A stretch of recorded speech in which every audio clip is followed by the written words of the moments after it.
In this video, we will talk about time value of money. That is an important topic in financial management, as well as it has some applications in financial modeling by using Microsoft Excel. In time value of money, we will specifically talk about the net present value and the present value of the cash flows. We will calculate the present value of cash flows by using compound interest for finite annuity, for infinite annuity, for finite growing annuity, and for infinite growing annuity. All these calculations will be performed by using Microsoft Excel, focusing on financial modeling. My name is Dr. Saifullah and I welcome you to the lecture number 7 about financial modeling by using Microsoft Excel. In this lecture, we will start financial modeling by using the time value of money. It's an important concept in finance as well as it is applied in financial modeling as well. One of the basic problems faced by the financial manager is how to determine the value today of cash flows expected in future. For example, the jackpot in a Mega Millions lottery drawing was $70 million. Does this mean the winning ticket was worth $70 million?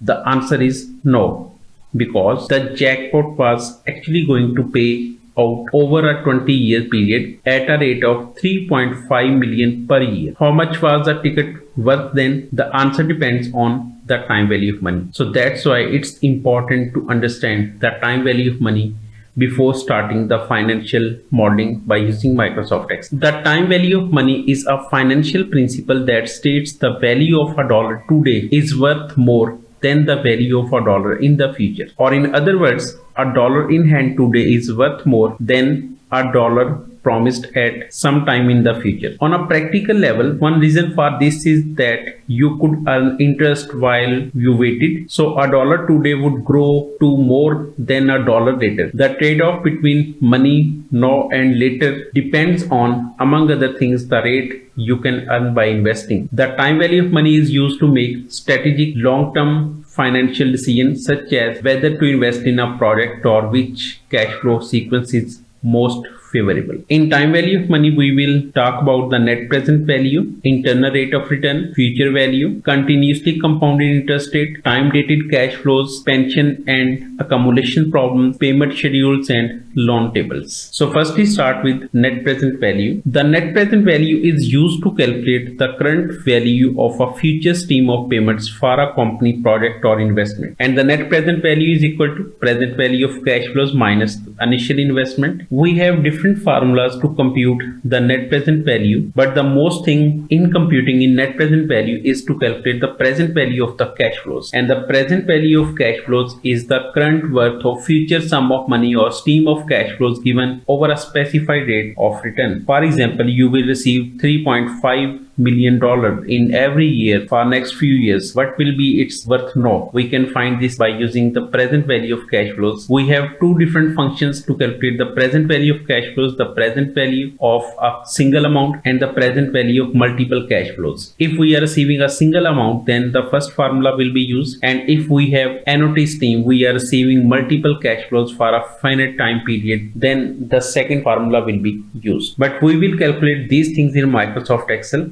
and let's look an example to understand this, how we can compute present value of cash flows in Microsoft Excel. The first example is we have periodic payment cash flows, that is 1000, number of future periods 5, and discount rate is 12%, and we have to calculate the present value. Microsoft Excel, we have written the statement of the question that we have periodic payment of 1000 that we will receive for the next 5 years, and the discount rate is 12%, and we have to calculate the present value by using formula, the present value using present value function, and the present value by using the NPV. The formula that we will use is shown here, that the present value is equal to cash flow into 1 over I minus 1 over I into 1 plus I raised to power n. So we will press equal to cash flows, that is 1000 that we will receive in each year for the next 5 years, start the parenthesis, 1 divided by interest rate, that is 12%, minus 1 divided by interest rate into 1 plus interest rate raised to power n, close the parenthesis and press enter. The present value of the cash flows will be computed. That is 3604.78 will be the present value. And we can also use the present value function, that is equal to present value, start the parenthesis. We have to specify the rate, that is 12%, comma, number of payments NPER, that is the number of payments, that is 5, comma, payment, that is 1000, close the parenthesis and press enter. The present value will be computed, but it is in negative form. We have two options here. We can place minus sign before the present value, or we can place minus sign before the periodic payment, and the answer will be same. Actually 1000 is the outflow, and Microsoft Excel consider outflow if it has negative sign. So that's why it was showing negative value, and we can convert it into positive value by placing a negative sign before the reference of cash flows. The next is the NPV function, and to calculate the NPV we have to calculate the periodic payment that we will receive in each year. For year 1, 2, 3, 4 and 5 we will receive the same amount, that is 1000, and let's copy it. And NPV function is equal to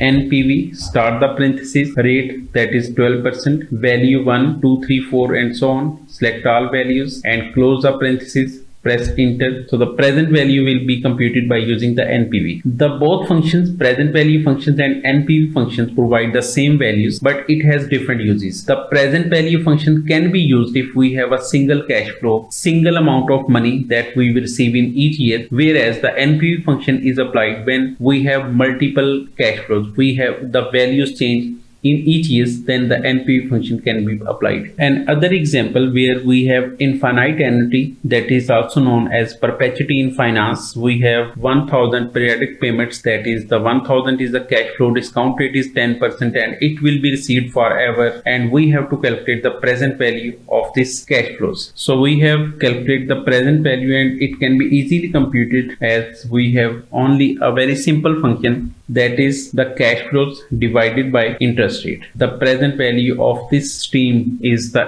8333.33. If we receive or pay 1000 forever and the discount rate is 12%, then its present value will be 8333.33. These calculations are very simple by using Microsoft Excel, and we can easily compute the value of infinite annuity and finite annuity by using Microsoft Excel. We can also have a growing annuity. A growing annuity pays out a sum of cash flows which grows at a periodic rate. If the growth rate is finite, its value today is given by the present value of finite growing annuity is equal to cash flow into 1 minus 1 plus c divided by 1 plus I raised to power n divided by I minus g. You should be aware of this formula, but in Microsoft Excel we don't need to use these formulas. And let's move to Microsoft Excel to calculate the value of finite growing annuity. And we have example that the periodic payment is 1000, the number of future period is 5, as it is the discount rate is 12%, but the growth rate of the periodic payment is 6%,